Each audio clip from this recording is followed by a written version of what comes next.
Karoline Leavitt, a young and ambitious Republican congresswoman, is invited for a debate on a popular liberal TV show. She expects a respectful conversation, but things take an unexpected turn when the liberal host starts mocking her right away. The studio lights flashed as Karoline Leavitt walked confidently onto the set of The Liberal Hour, a popular TV show known for grilling conservative figures.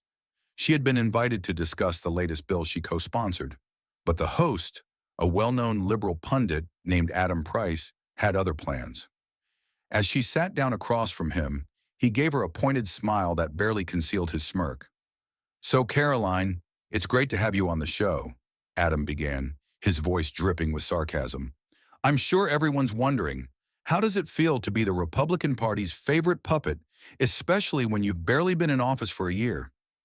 The audience chuckled, and Caroline's face remained calm, her eyes locked onto Adam's. She knew exactly what he was doing. He was trying to set the tone with a cheap jab, a tactic he often used on guests who didn't fit his liberal narrative. "I'm glad you asked, Adam," Caroline responded with a cool smile. "It feels pretty good to be a puppet when you're actually working for the people, unlike the Washington elites who've been pulling the strings for years. But I'll let you finish your spiel. Don't want to steal your thunder." The crowd went quiet, sensing something unusual in her response. Adam's smirk faltered for just a moment, but he quickly recovered, nodding toward the panel of pundits seated beside them. "Well, there you have it, folks, Caroline's first line of defense. Blame the elites, right? But let's get real. This bill you're pushing, the one that's been called disastrous by even your own colleagues, can you tell us why you think it's a good idea?" Caroline leaned in slightly, her posture still poised, but her words were sharp, cutting through Adam's condescension like a knife. "Because it puts the power back in the hands of the American people. But I guess that's the problem, isn't it? You don't trust the people, Adam. You'd rather have the government control every aspect of their lives." A murmur ran through the audience. Adam's face tightened. He wasn't expecting such a direct hit. He tried to laugh it off, but it was clear that Caroline was getting under his skin. This wasn't going to be the easy takedown he had planned. "Well, that's one way to spin it," Adam said, his voice shaking slightly. He leaned back in his chair, trying to regain his confidence. "But tell me, Caroline, how do you sleep at night knowing you're pushing policies that hurt the very people you claim to represent?" Caroline's eyes narrowed, but she kept her voice steady. "I sleep just fine, Adam. I'll sleep even better knowing I'm not contributing to the broken system that you and your friends have spent decades building." The crowd was growing restless, sensing the energy shifting in the room. The laughter had stopped, replaced by murmurs of approval for Caroline's firm stand. Adam tried to maintain his composure, but he was clearly rattled. "Well, that's certainly an interesting perspective," he muttered, visibly flustered. He quickly changed the subject, trying to regain control of the conversation. But the damage had been done.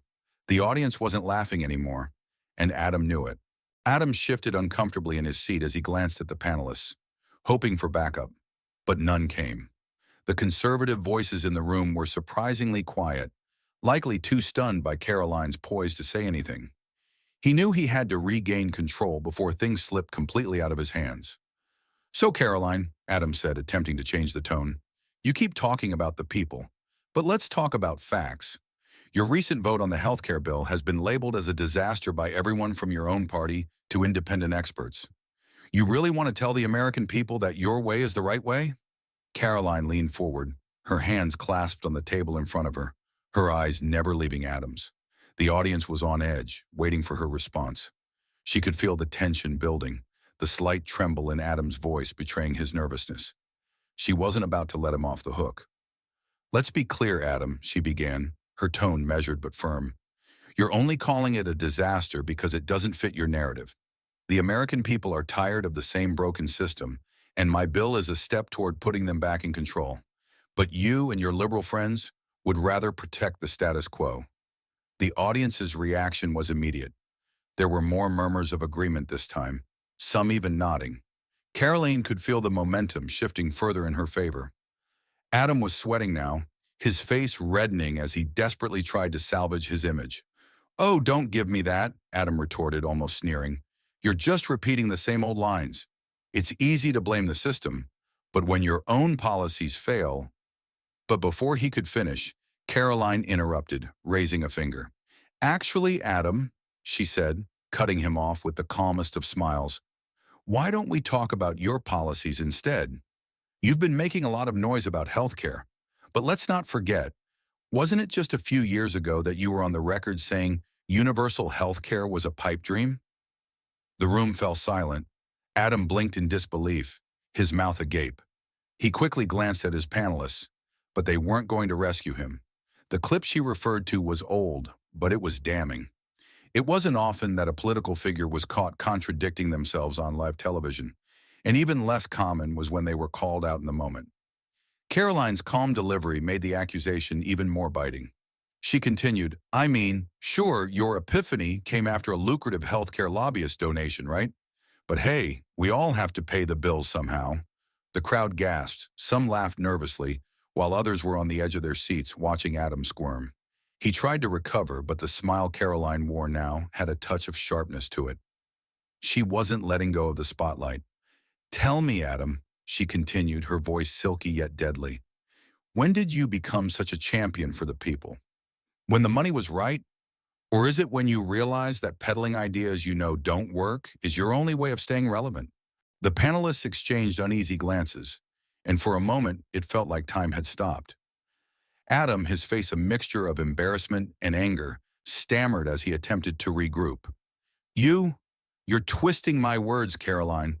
That's not what Caroline shook her head. I'm not twisting anything. I'm simply pointing out that your principles are as flexible as your ratings. And you want to lecture me about failing policies? She paused for a moment, letting her words sink in.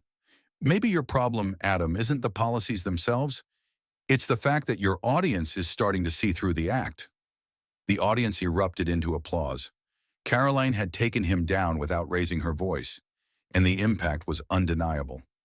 Adam's face was a shade of crimson now, and though he tried to maintain some composure, it was clear he was caught off guard. His smugness from earlier had completely evaporated. All right, Adam muttered, holding up his hands in mock surrender. Let's move on. I think we spent enough time on you, Caroline. But the damage was done. Caroline had turned the tables, and the audience was now firmly on her side. As Adam fumbled for his next question, Caroline sat back, her confident smile a silent victory. This wasn't going to be the takedown he'd envisioned, not by a long shot. Adam shifted uncomfortably in his seat, trying desperately to regain his composure. He cleared his throat, flipping through his notes in a feeble attempt to salvage the debate, but the room had already tilted in Caroline's favor. Even the liberal pundits on the panel were suddenly wary of engaging with her. There was a new energy in the air, and it wasn't on Adam's side. All right, Caroline, Adam said, his voice still shaky, though he tried to sound calm. Let's talk about something that really matters, education. You've been vocal about cutting funding for public schools. How do you justify taking away resources from children who need them the most? Caroline didn't miss a beat. Actually, Adam, I don't think cutting funding is the right way to phrase it. We're focusing on restructuring the system so that the money goes directly into the classrooms instead of lining the pockets of bureaucrats who never set foot in a school. The audience was listening intently now, with some nodding in agreement. Adam's smirk returned, but this time it was more forced. He tried to press on, but Caroline was ready for him. Let's talk about the fact that your side loves to throw money at problems without ever questioning where it actually goes, she continued. Public schools in big cities, especially in liberal-run areas, are struggling. The education system is broken, and yet we're more focused on feeding the bureaucracy rather than giving real teachers the resources they need. The crowd started murmuring again, the tension rising as Caroline kept hitting her points. Adam's face darkened, and he leaned in, determined not to let her have the last word, but his voice faltered as he tried to shift gears. You can't just throw out buzzwords and expect that to solve everything, Adam snapped, his irritation seeping through. What's your real plan? How do you make sure kids aren't left behind in your restructuring? Caroline's eyes narrowed slightly. My plan is simple. Stop playing politics with children's futures. Rework the funding so that it's based on results, not just geographic location or political influence. And, she paused, letting her words sink in. Stop treating teachers like your pawns. Maybe that's why your plan isn't working. The audience was now fully engaged, their eyes bouncing back and forth between Karoline and Adam. Some were even nodding enthusiastically. Karoline wasn't just defending her ideas. She was calling out the system, all while looking Adam straight in the eye. You can't even admit when the system is failing, can you? Karoline shot back. The schools in your precious blue cities are falling apart, but you're more worried about keeping the money flowing to the unions that support your campaign than actually fixing the issue. That's what we've been dealing with, and that's why we're taking a different approach. The atmosphere in the studio was palpable, like everyone could feel the floor shifting beneath them. Adam tried to laugh it off, but the damage was already done. He knew the game had changed. Karoline had just positioned herself as the person with real solutions, while he was left defending a broken system. Well, Karoline, Adam said through gritted teeth, trying to mask his frustration, you really like to attack the other side. But how do you expect to get anything done if you keep pointing fingers? What will you actually do for these kids? That was when the real shock hit. Karoline leaned forward slightly, her smile almost predatory. I'll tell you exactly what I'll do, Adam. I'll stop making empty promises and start implementing changes that actually work. You want specifics? Let's take a look at the schools in your district, where kids are failing and the teachers are underpaid. Want to know why? It's because the funds are being wasted on administrative overhead instead of being funneled into the classroom, and I'm the one willing to make the hard calls. The panel fell silent. The crowd was stunned. Adam sat back in his chair, utterly speechless. He had no comeback. Karoline had taken his argument, twisted it, and turned it into a blow that landed squarely in his lap. As the seconds ticked by, Adam stammered, I think we should move on. The audience was erupting in applause now, some clapping, others shaking their heads in disbelief. Karoline had utterly dominated this exchange. The smug host, once so confident, was now reduced to floundering. Karoline didn't even flinch. She simply smiled, waiting for Adam's next attempt to attack her. But the room had already decided who was winning, and it wasn't Adam. The audience was now on Karoline's side, and no amount of liberal rhetoric could change that. The tables had turned, and Karoline Leavitt had made her presence felt in a way no one could ignore. Adam tried to recover, but it was clear to everyone in the room that Karoline had just delivered a devastating blow. He adjusted his tie nervously and turned to the panel, giving them a pointed look as though hoping for some backup. But no one was speaking up. His usual allies, the pundits, sat in stunned silence, realizing that Karoline had left him grasping at straws. So, Karoline, Adam started again, his voice lacking its earlier bravado. You want to act like everything you're doing is so clear-cut, but there's no way it's that simple. You can't just dismantle the system without consequences. He threw up his hands as if expecting her to be thrown off balance. It's not all black and white, no matter how much you try to paint it that way. But Karoline was still cool, unfazed by his attempt to regain the upper hand. No, Adam, you're wrong, she responded with quiet confidence. It's not about dismantling the system. It's about fixing the broken parts that everyone else has been too afraid to touch. The real issue here is that the system has been rigged to fail, and you've been pretending that throwing money at it will somehow magically make everything better. But guess what? It doesn't work. You've had your chance. There was a tense moment of silence, the audience hanging on every word. Adam was visibly rattled, trying to think of something, anything, to retort. But Karoline wasn't done. You can't keep pushing for more taxes, more bureaucracy, and expect results to magically appear, she continued. I'm talking about real change, the kind that gets results without lining the pockets of your friends. Real solutions, not more of the same. Adam opened his mouth, but before he could respond, Karoline leaned back in her chair with a sly smile. I'm not here to play nice, Adam, and neither are the American people. The room was alive with a mixture of shock and admiration for Karoline's poise. Adam's usual tricks, mockery, deflection, and name-calling, had all failed miserably. Karoline was on fire, and she wasn't backing down. Adam finally let out an exasperated sigh and changed the subject. All right, fine, he grumbled. Let's talk about immigration then. You've been a vocal supporter of stricter border control, But you can't seriously believe that shutting out people who need help is the right approach. It's heartless. Caroline's expression didn't falter. She didn't even flinch at the accusation. I don't think it's heartless to put American citizens first, Adam, but I do think it's heartless to allow our borders to remain open and let criminals and drug cartels pour into our country unchecked. The audience's reaction was immediate. There were murmurs of agreement mixed with shocked gasps. Caroline wasn't pulling punches, and people were starting to respect her for it. Even the pundits seemed to be squirming in their seats. It's easy to label me as heartless, where Caroline continued. But let me ask you this.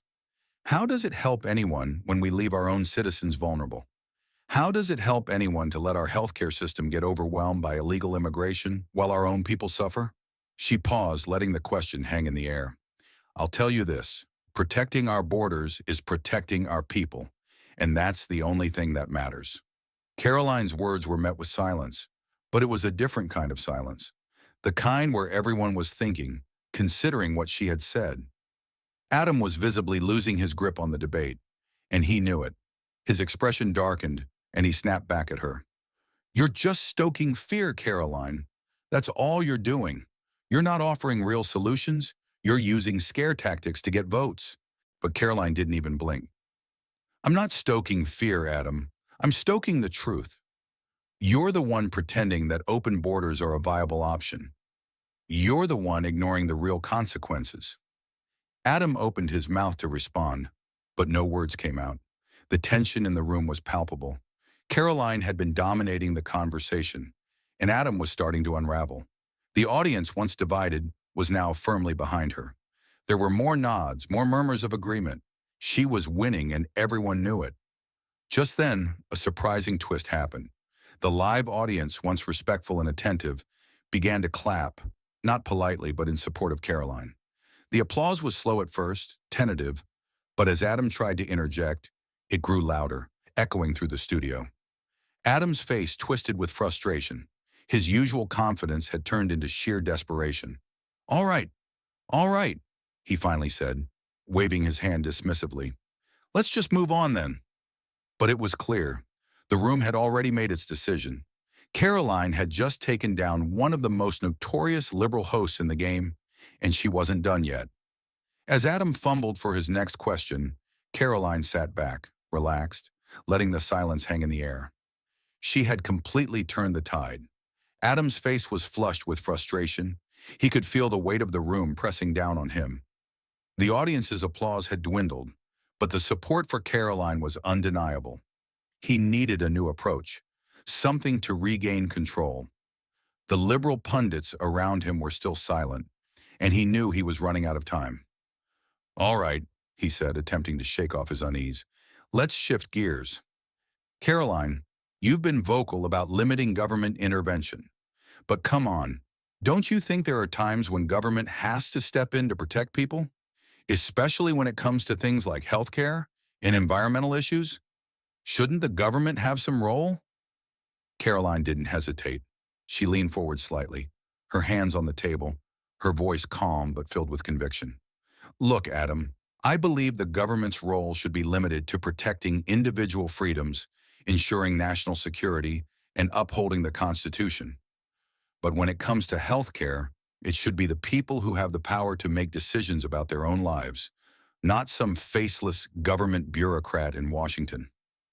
Adam's eyes narrowed. So you're saying you don't think the government should provide healthcare for those who can't afford it? You don't think there should be a safety net for the vulnerable? Caroline's lips curled into a slight smile. That's where you're wrong, Adam. I'm all for a safety net, but it's not the government's job to take over. Private charity, faith-based organizations, and local communities have been taking care of people for generations. The government's role isn't to force people into one-size-fits-all solutions. It's about empowering individuals, giving them the freedom to choose what works best for them. The audience shifted uncomfortably in their seats. Some nodded in agreement, while others looked uneasy. Adam was visibly frustrated, but he tried to stay cool. Well, let's move on to something more pressing then, Adam said, clearly trying to regain his composure. You're a firm believer in deregulation, Caroline. But don't you think there are instances where the government needs to step in and protect the environment? We can't just let corporations run wild with no oversight, can we? Caroline's eyes flashed with determination. I'm not advocating for no regulation, Adam. I'm advocating for common sense regulation. We can have rules that protect the environment without strangling businesses and putting thousands of hardworking people out of work. It's about finding balance. You don't solve one problem by creating another. What you're suggesting is more of the same. More red tape, more taxes, more control. Caroline was effortlessly dismantling every point Adam tried to throw at her. He could see it on his face. He was losing, and the audience could see it too. Their murmurs of approval for Caroline were growing louder. The weight of their collective attention was beginning to settle on Adam's shoulders, and it was clear that he was losing the debate. In a last-ditch effort, Adam tried to take a more personal approach. Okay, fine. Let's talk about your personal views then. Caroline, you've been criticized for being too extreme on social issues, especially when it comes to things like abortion. What do you say to the millions of women who are scared your policies will strip away their rights? Caroline's gaze never wavered, and her voice was steady. What's extreme is allowing abortions up until the moment of birth. What's extreme is ignoring the sanctity of life for political gain. I believe in protecting the rights of women, all women, including the unborn. But we can't continue down this path where we ignore basic human dignity for the sake of convenience. The room was silent. Adam had no rebuttal. Caroline had just reframed the entire debate in terms that not only challenged his viewpoint, but also connected deeply with the emotional core of the issue. He fumbled for words but could find none. It wasn't just Caroline's arguments that were winning people over. It was her tone, her confidence, and her unwavering stance. She wasn't rattled by Adam's jabs or desperate tactics. She was in control. Well, Adam, she said, her voice still calm but tinged with a quiet sense of victory, I think we can agree on one thing. This country needs a change. It's time to put the power back where it belongs, in the hands of the people. The audience erupted into applause. Adam looked defeated. He slumped in his chair, his usual bravado gone. His final attempt to salvage the debate had failed, and he knew it.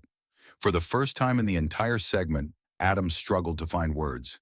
His smirk was gone. His usual sharp retorts were nowhere to be found. All he could do was shift uncomfortably in his seat, wishing he could hit rewind and go back to a time when he had control.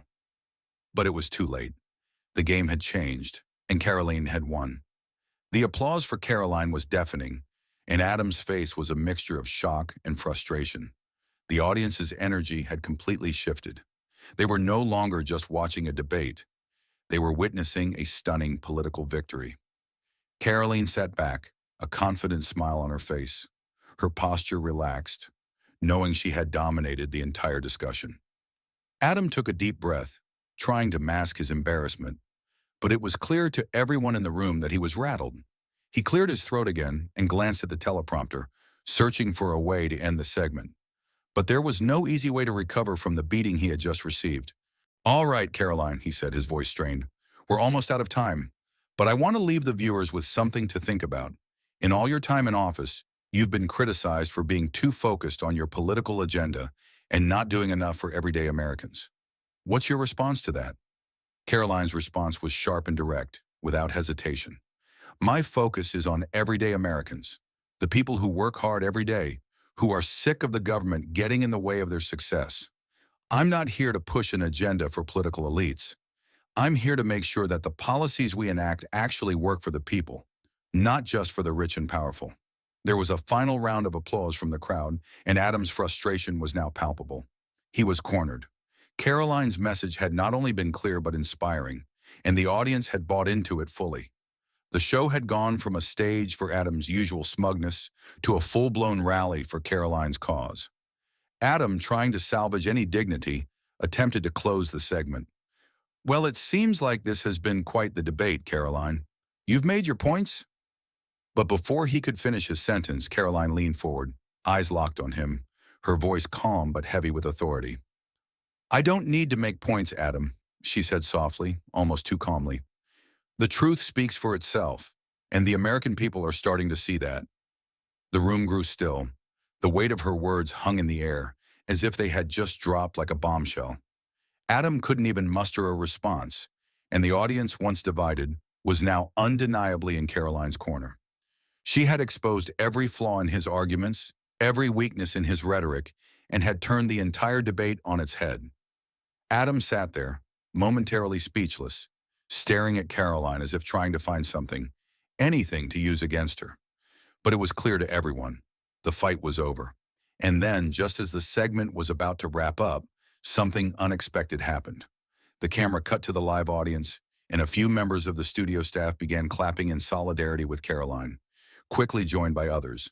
The applause spread like wildfire, and soon the entire studio was filled with cheers for Karoline's performance.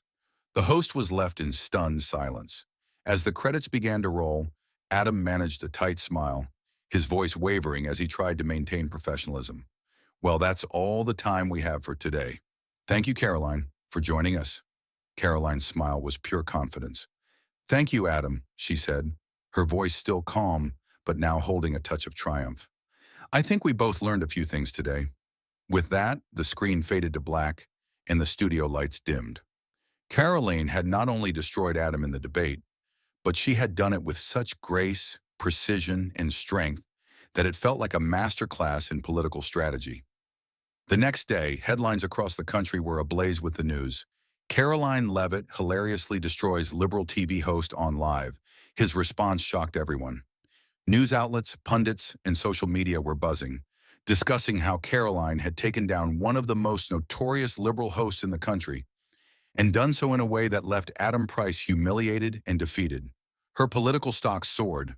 People were no longer just talking about her policies, they were talking about her presence.